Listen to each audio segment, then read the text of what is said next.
So you have learned that using the insertion operator, we can write some data to cout, which represents the standard output stream. But let's dig in and understand what cout really is. So back to the Google, if we search for C++ cout, we'll find this page on cplus.com. Now here we have a tutorial. We don't want to worry about that. Instead, we're going to look at the reference. Now, what is cout?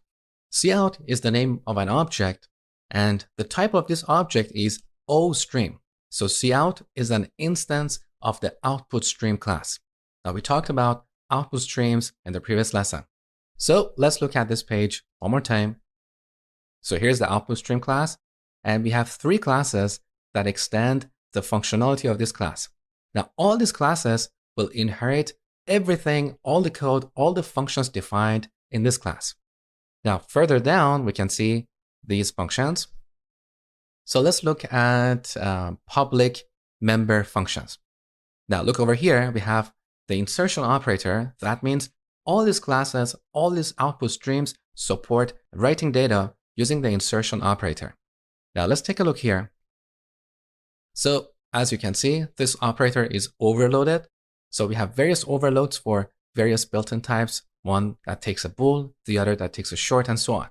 But you also saw that we can overload this operator for our own custom types. Now, back to the previous page. We have two other methods for writing data to an output stream.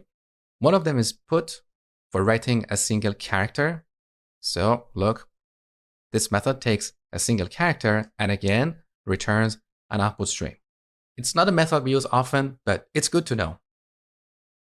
We have another method called write for writing a block of data to an output stream. We're going to use this later in this section, but let's take a quick look at the signature of this method. So this method takes a constant character pointer, which represents a block of data, and a stream size. We'll come back to this later in this section.